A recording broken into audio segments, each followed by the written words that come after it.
I think it's fair to say that no trip to Australia is complete without a visit to the Gold Coast.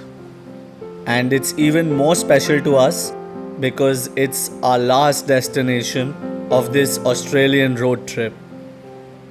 So we went all in and booked a penthouse apartment on the 33rd floor with endless views of the turquoise blue waters as far as the eye can see. In fact, one of the things we loved about the Gold Coast are the accommodation options here. Because you can choose to stay in tall skyscrapers with infinite views or stay in beach houses up close to the ocean. And the city is such a perfect mix of new upscale luxury and timeless heritage laid back beach houses, all with the ocean as its centerpiece. So before heading to the famous surfer's paradise, the postcard of Gold Coast, we walked down our local beach.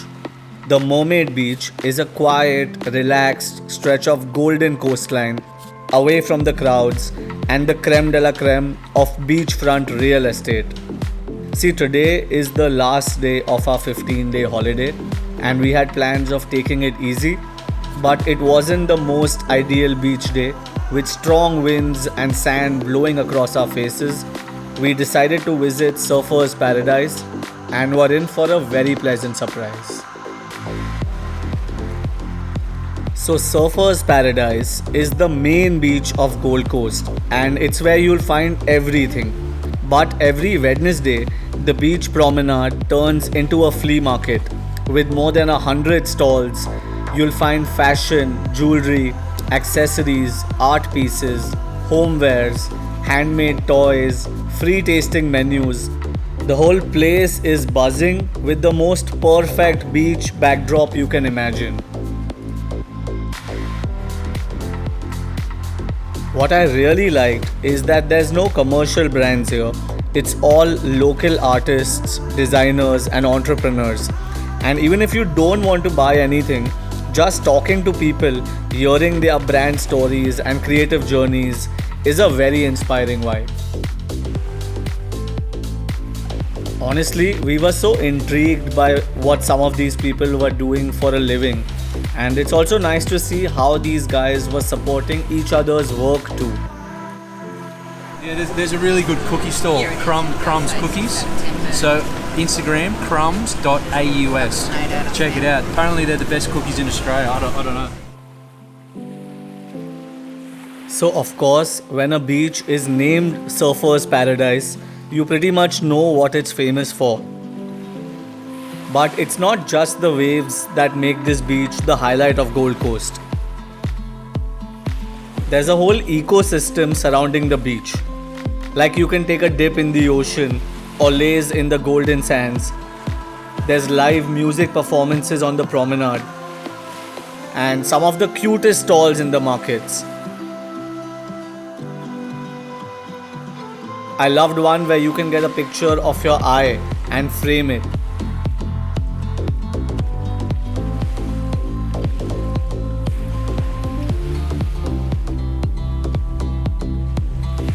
Some of these guys were brands with a purpose, like the Castaway Jewelry Company, selling cute ocean jewelry and conserving Australian marine life.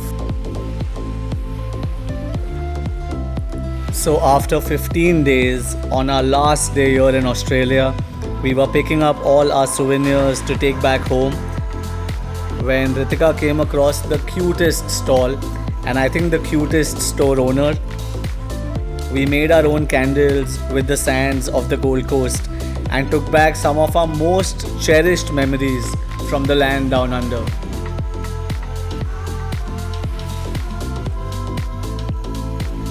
We're finally getting a Surfer's Paradise cheese platter.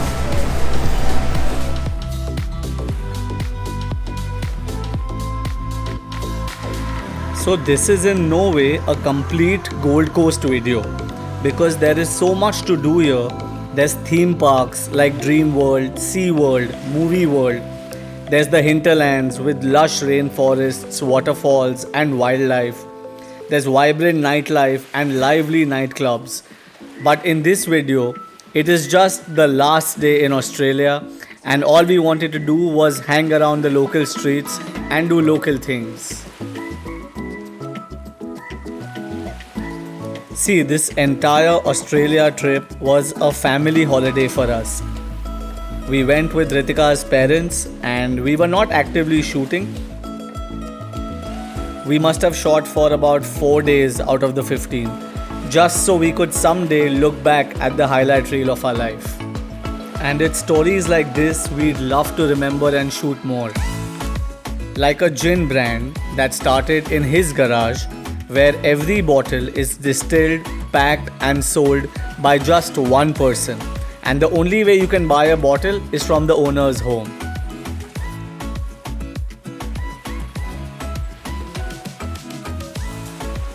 So as the blue hour sets in, the lights of Surfer's Paradise begin to take effect. And on the other side of the promenade, there's people singing and dancing, doing backflips and just cheering on each other. The place is alive with local musicians adding tunes to the crisp ocean breeze. And all sorts of activities, fun and games all around. By evening, the bars and restaurants begin to get crowded, and simply walking around the place, you can feel a vibe in the air. We drove past the beach one last time, taking in the sights of Gold Coast. Sunset hour is specially magical, with the lights taking effect and the final colors in the evening sky. And seeing tall skyscrapers on one side and the golden beach on the other creates a very dramatic contrast in the eyes. It's what Gold Coast is best known for. And we knew it if we make it home back in time, we could be closer to the colors, and it's exactly what happened. Our final Australian sunset was stunning. We could see far into the horizon, and the city of Gold Coast turned colors of pink and blue. It's exactly why we wanted to stay up so high, closer to the sky than the ocean. And adding to the contrast were small beach homes on one side and tall sky rises on the other. So the nightlife in Gold Coast is wild. They say it's unparalleled in Australia. There's 5-star casinos, 5 a.m. nightclubs, lively bars and countless restaurants. The streets are also a party, and the way they light up is beautiful.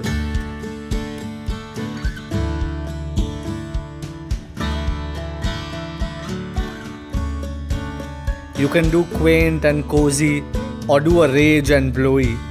And in all of this, we found Australia's best frozen yogurt place.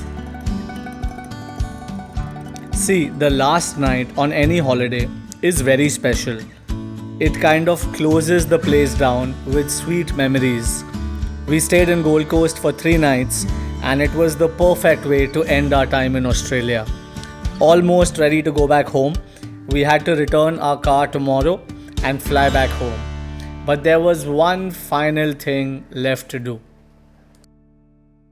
Australian Reptile Park Why? to see some crocs.